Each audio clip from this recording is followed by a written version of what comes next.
To that T for text, T function का हम use करते हैं, वैल्यू हमने लिया यहाँ पे, तो वो क्या करेगा, केवल टेक्स्ट को एक्सट्रैक्ट करेगा, नंबर तो करेगा ही नहीं यहाँ पे, तो केवल टेक्स्ट एक्सट्रैक्ट कर रहा है वो, नंबर को नहीं कर रहा। इसी तरीके से एक होता है एन फॉर नंबर, तो एन क्या करेगा कि केवल नंबर को एक्सट्रैक्ट करेगा, टेक्स्ट को जीरो कर देगा, जहाँ जहाँ पे टेक्स्ट होगा बेसिकली वहाँ पे जीरो कर रहा है।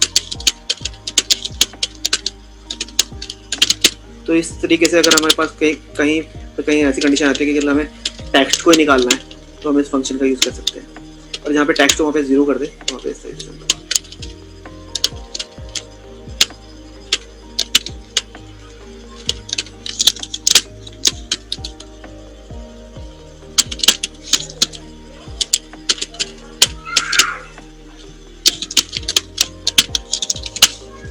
मैं क्या करता हूँ, आगे कुछ जो नंबर्स हैं उनके आगे एपोस्ट्रॉफी लगा देता हूँ इस तरीके से। तो ये क्या होगा बेसिकली,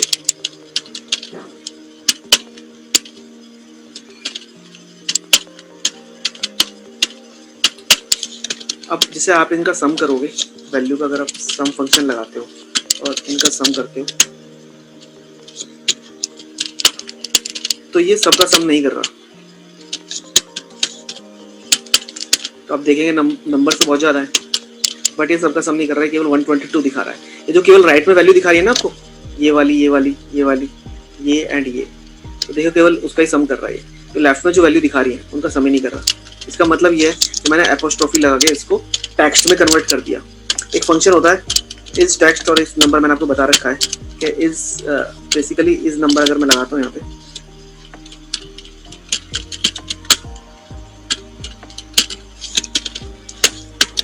तो जहाँ जहाँ पे नंबर होगा बता देगा, जहाँ जहाँ पे टेक्स्ट होगा वो, जहाँ पे नंबर होगा ट्रू कर देगा, जहाँ पे टेक्स्ट होगा तो फॉल्स कर देगा।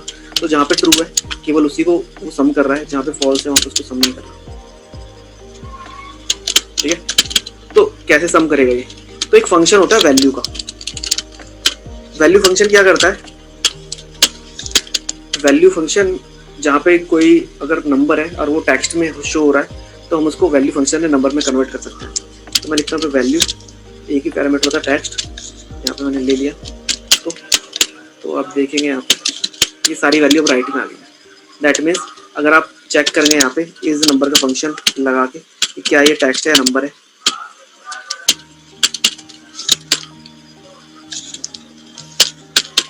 तो सबको ट्रू देगा, क्योंकि अब ये सारी नंबर्स में कन्वर्ट हो चुकी है, जबकि यहाँ पे ये सारी फॉल्स आ रहा था, यहाँ पे नंबर्स में नहीं थी। तो वैल्यू फंक्शन से हम कोई भी अगर टेक्स्ट होगा तो उसको नंबर में कन्वर्ट कर सकते हैं, और ध्यान उसको सम करेंगे तो वो उसका अकॉर्डिंगली सारे नंबर के बेसिस पे सही सम देगा। ठीक है, इसका सम यहाँ पे 122 दिखा रहा है, जबकि एक्चुअल सम इसका 467 है। पहले हमें वैल्यू में कन्वर्ट करना पड़ा, ध्यान उसके बाद हमें इसको सम करना पड़ा।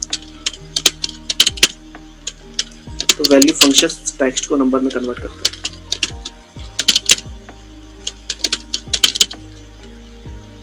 कभी कभी इंटरव्यू में पूछ लेते हैं इस तरह का क्वेश्चन, तो दे देते हैं इसका सम करके दिखाओ, बट बंदे करते हैं तो कुछ का सम करेगा कुछ का नहीं करता, तो गलत होता है। तो हमें पहले वैल्यू में कन्वर्ट करना पड़ेगा, दैन उसके बाद उसको सम करेंगे, दैन वो करेक्ट वैल्यू देगा। तो यहाँ पे हमारे पास कुछ डेट्स हैं, इनको हमें क्या करना है, एक फंक्शन होता है टेक्स्ट का, तो इज इक्वल टू टेक्स्ट। इसमें हमारे पास दो पैरामीटर्स होते हैं, value and format text. Value हमारा ये हो गया एंड फॉर्मेट टेक्स्ट, मतलब किस फॉर्मेट में लेना चाहते हो उस पार्टिकुलर टेक्स्ट को। अगर मैं बोलता हूँ केवल डी फॉर डेट, ठीक है, तो वो केवल उसकी डेट एक्सट्रैक्ट करके दे देगा, तो जो भी उसकी डेट होगी वो उसने एक्सट्रैक्ट करके दे देगा। इसी तरीके से अगर हमने वहाँ पे 1 टाइम लिखा था डी, अगर हम 2 टाइम लिखेंगे यहाँ पे, तो वो 2 डिजिट्स में देगा। जैसे यहाँ पे केवल 1 डिजिट में दिखा रहा है 1 2 3, यहाँ पे 0 1 0 3 दिखाएगा। अगर 3 टाइम्स देंगे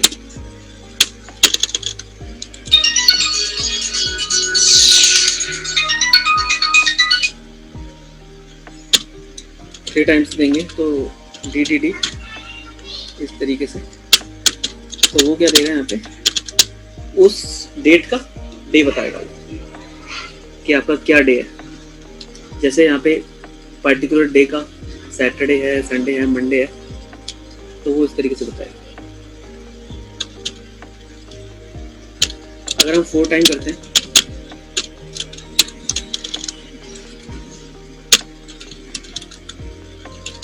तो वो पूरा देगा कि आपका इस, जैसे आज 20 तारीख है तो 20 तारीख का सैटरडे है, कल 21 है तो उसका संडे है। उस तरीके से आप निकाल सकते हैं एज पर द रिक्वायरमेंट।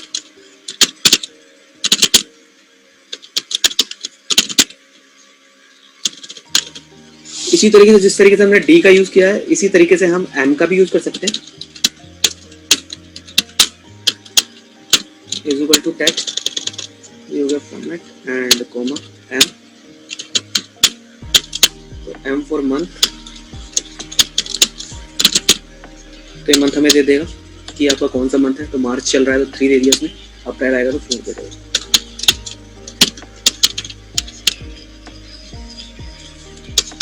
यहाँ पे इसी तरीके से एम अगर हम 2 टाइम्स देते हैं तो वो सेम 1 डिजिट में तो 2 डिजिट्स में दे देगा।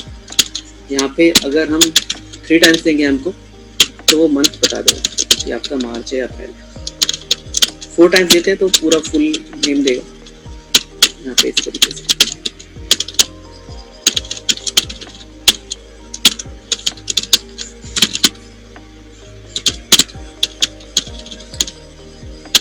ठीक है, नेक्स्ट आता है हमारा ईयर, भी हम इस तरीके से निकाल सकते हैं। टेक्स्ट, ये हमारा डेट हो गया एंड यहाँ पे अगर हम वाई देते हैं तो 21 हो गया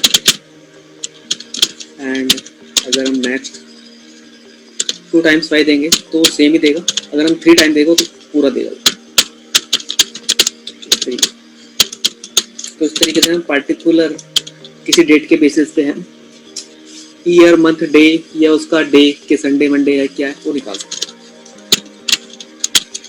और किसी डेट का हमें कुछ पार्टिकुलर फॉर्मेट चाहिए तो वो भी हम निकाल सकते हैं। जैसे मैं देता हूँ यहाँ पे इक्वल टू टेक्स्ट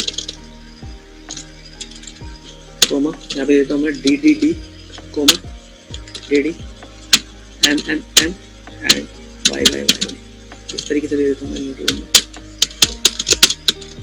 उसी तरीके से वो जो भी फॉर्मेट दोगे आप अकॉर्डिंगली उसके बेसिस पे वो दे देगा डेट। तो इस तरीके से प्रैक्टिकल लेवल पे काफ़ी यूज़ होता है ये वाला फंक्शन, टेक्स्ट फंक्शन। पार्टिकुलर किसी डेट का डे निकालने के लिए, संडे मंडे या कुछ पार्टिकुलर में कुछ फॉर्मेट निकालना हो तो इस तरीके से निकाल सकते हैं।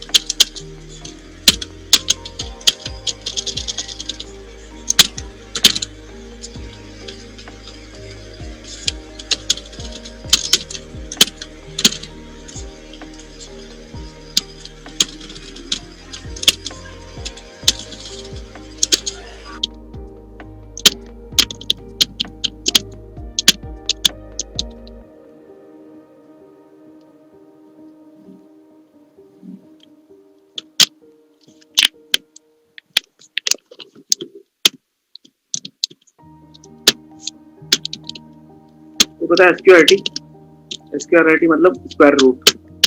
तो किसी भी वैल्यू का अगर आपको स्क्वायर रूट निकालना हो तो निकाल सकते हैं। जैसे 64 का 8 होता है, 81 का 9 होता है और 25 का 5 होता है। तो इस तरीके से हम किसी वैल्यू का अगर हम स्क्वायर रूट निकालेंगे तो पड़ के निकाल सकते हैं।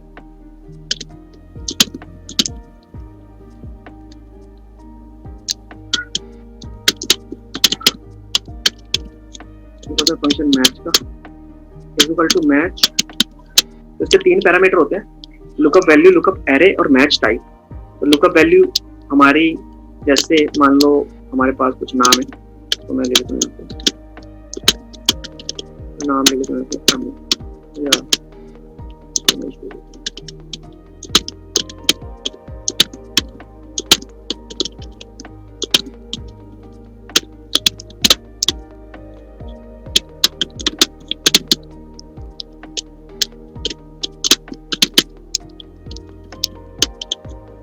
To match. तो लुकअप वैल्यू मतलब आपको किसको ढूंढना है, किसको ढूंढना है आपको, दिनेश को, कोमा लुकअप एरे मतलब कितना ढूंढना है आपको, ढूंढना है इस रेंज में, कोमा एग्जैक्ट मैच के लिए हम 0 करते हैं, सेम वैल्यू को हमें ढूंढना है। तो बेसिकली ये क्या बता रहा है हमें, ये 5 दे रहा है। 5 किस बेसिकली अगर हम किसी चीज को सर्च करते हैं तो वो उसकी पोजीशन देता है जहाँ से हम स्टार्ट करते हैं, और स्टार्टिंग पोजीशन होती है हमारी 1। तो जैसे मैं इस दिनेश को ढूंढ रहा हूँ यहाँ पे और इस रेंज में ढूंढ रहा हूँ, तो वो स्टार्ट कर रहा है यहाँ से E1 से। तो यहाँ पे जैसे स्टार्ट कर रहा है तो सबसे पहले E1 को मानेगा 1, देन 2, 3, 4, 5। तो दिनेश 5वें नंबर पे, तो उसकी पोजीशन दे रहा है 5। अगर मान लो आप सुमित को ढूंढते हो तो सुमित की पोजीशन देगा वो 3, इस तरीके से। तो बेसिकली सुमित को ढूंढ रहा है यहाँ पे और यहाँ से स्टार्ट कर रही है रेंज में, तो 1, 2, 3 थर्ड पोजीशन। तो मैच जो फंक्शन होता है, हम किसी भी लिस्ट को ढूंढने के लिए उसकी पोजीशन बताता है, वो किस नंबर पे पोजीशन, जहाँ से स्टार्टिंग पोजीशन के बेसिस पे। तो जहाँ से हम स्टार्ट कर रहे हैं, हम यहाँ से स्टार्ट कर रहे हैं, उसके बेसिस पे वो उसको 1 मानता है और उसके बेसिस पे उसकी पोजीशन बताता है।